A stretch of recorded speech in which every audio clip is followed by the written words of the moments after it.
suis Emmanuel Villain et je publie à la rentrée d'août 2022 mon troisième roman chez Asphalt qui s'intitule La fugue thérémine. Dans ce roman, je reviens sur l'histoire de Lev Termen, qui est plus connu sous le nom de Léon Thérémine et qui est l'inventeur d'un instrument qui porte son nom, le thérémine, qui est le premier instrument de musique électronique.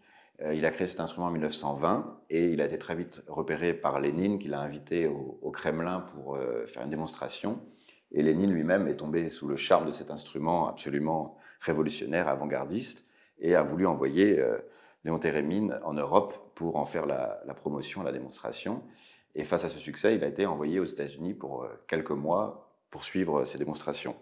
Et face à l'engouement du public américain, Léon Thérémine est resté également 10 ans aux États-Unis, où il a développé d'autres inventions, a vécu les années folles new-yorkaises, mais aussi la Grande Dépression. Léon Thérémine était aussi impliqué dans des affaires d'espionnage, et jusqu'à sa disparition mystérieuse à la fin des années 30, et son retour en Union soviétique dans des conditions assez rocambolesques.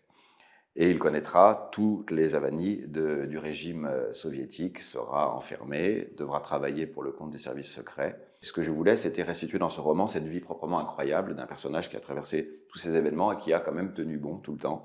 Je me suis intéressé à la vie de Léon Thérémine car j'avais découvert cet instrument à travers la musique, notamment des Beach Boys, la chanson Good Vibration qui est très célèbre, mais aussi des groupes comme Led Zeppelin popularisant cet instrument, et plus près de nous aujourd'hui les White Stripes. Et également au cinéma, on retrouve le Thérémine dans un film très célèbre de Hitchcock qui est La maison du Dr Edwards.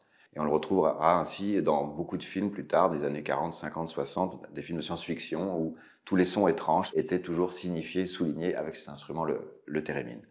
La vie de Léon Thérémine est à la croisée de sujets qui me passionnent, qui sont l'histoire du XXe siècle, l'espionnage, la musique et le cinéma, et c'est pour ça que j'ai voulu reconstituer sa vie, que je trouve proprement incroyable, et évoquer cet instrument qu'il a inventé, qui a aujourd'hui plus de 100 ans et qui a survécu et qui reste toujours aussi étrange et aussi fascinant.